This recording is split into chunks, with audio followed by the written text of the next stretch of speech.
Bienvenue dans le tout premier épisode de notre mini-série intitulée Briser les mythes de l'investissement en Afrique. Notre objectif est simple, c'est celui de déconstruire les idées reçues qui empêchent la diaspora et les investisseurs locaux de bâtir une véritable richesse sur le continent. Le premier mythe que nous allons attaquer est celui-ci. La terre est l'investissement le plus sûr.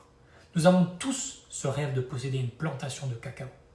Mais la réalité mathématique est souvent brutale. Avant de commencer, ceci n'est pas un conseil financier. Faites vos recherches avant de prendre des décisions d'investissement. Aujourd'hui, nous allons prendre un cas pratique. Nous allons comparer la plantation de cacao avec le marché boursier. Sortez vos calculatrices. Mais maintenant, avant de continuer, abonne-toi pour ne pas perdre les prochains épisodes de cette mini-série. On commence avec le premier exemple. Imaginons que vous avez 15 000 euros ou 10 millions de francs CFA pour investir. Avec cet argent, vous allez acheter un terrain de 10 hectares, vous allez préparer le sol, vous allez acheter les plantes et vous allez payer la main-d'œuvre. On vous explique le cycle. Un cacaoyer met entre 3 à 5 ans avant de produire sa première récolte. Donc pendant 1500 jours, votre flux de trésorerie ou votre argent est négatif. Vous ne faites que dépenser. Quel est le risque? En tant que débutant, vous devez tout gérer.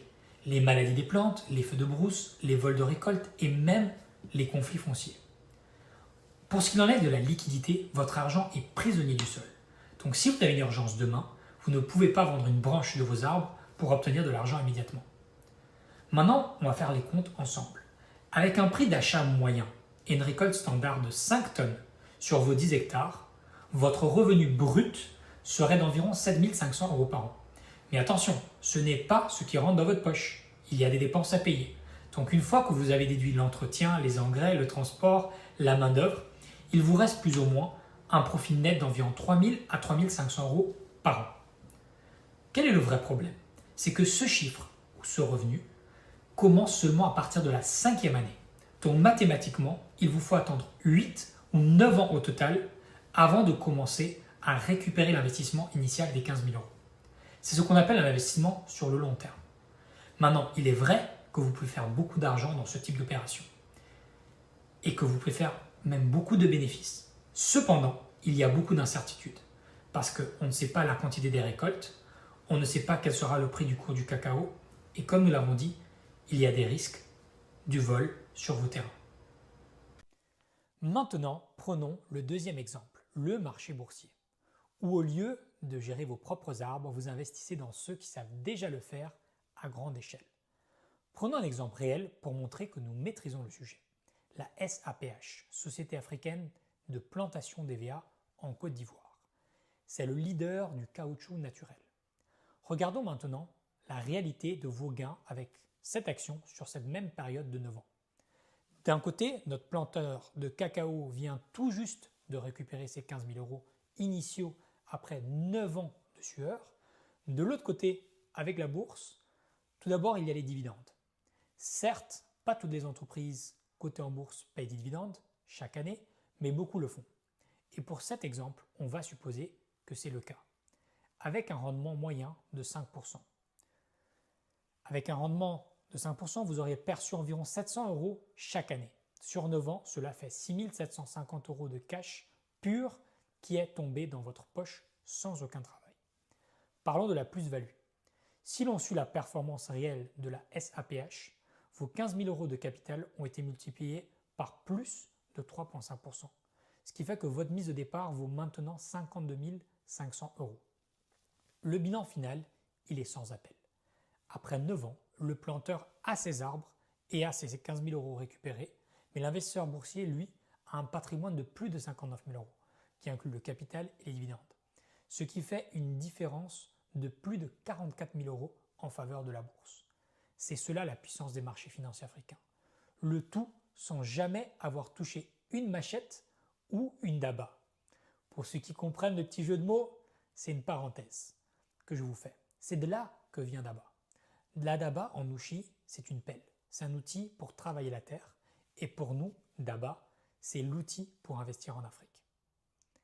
Dans le deuxième exemple, vous investissez pour avoir des parts dans une entreprise qui fait de l'agriculture, mais sans vous casser la tête pour lancer votre entreprise de zéro. C'est ça la vraie différence.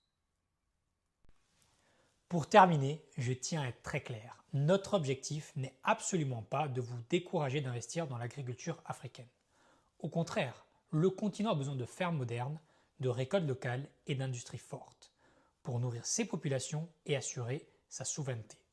C'est une mission noble et vitale. Cependant, il faut être honnête, ce type d'investissement n'est pas fait pour tout le monde, en raison de son coût élevé, de sa complexité opérationnelle et des risques imprévisibles. L'agriculture en direct demande une présence et une expertise que tout le monde n'a pas. L'Afrique regorge d'opportunités incroyables. Il n'y a pas un investissement meilleur qu'un autre dans l'absolu. Tout dépend de votre capital, de votre temps et surtout de votre tolérance au risque. Si vous n'avez pas les épaules pour gérer une plantation à distance, la bourse est votre porte d'entrée pour participer à la croissance de ces mêmes secteurs, mais de manière sécurisée et liquide. Si cette analyse résonne avec vous, ne restez pas passif. Voici 3 choses à considérer. 1. Consultez la sélection thématique agriculture. Cette sélection inclut les plus grandes entreprises cotées en bourse sur la BRVM et a eu un rendement de 46,72% en 2025. Au moment de cette vidéo, nous sommes déjà à plus de 7,4% en 2026. Donc si l'agriculture en Afrique vous intéresse et ne savez pas quelle action acheter, vous pouvez considérer la sélection thématique agriculture, qui est uniquement disponible sur la plateforme de Daba. Numéro 2, apprenez les bases avec la Daba Academy.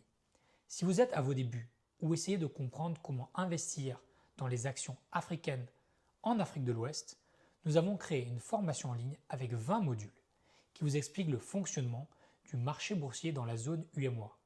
C'est un excellent outil pour faire vos premiers pas. Et exclusivement pour vous, la formation complète est disponible à 15 000 francs ou 20 euros avec le code promo en description agriculture. 3. Daba Pro. Si vous savez déjà investir, mais que vous avez besoin de recherche financière approfondie et d'analyse d'actions pour vos décisions, nous avons une souscription qui s'appelle Daba Pro.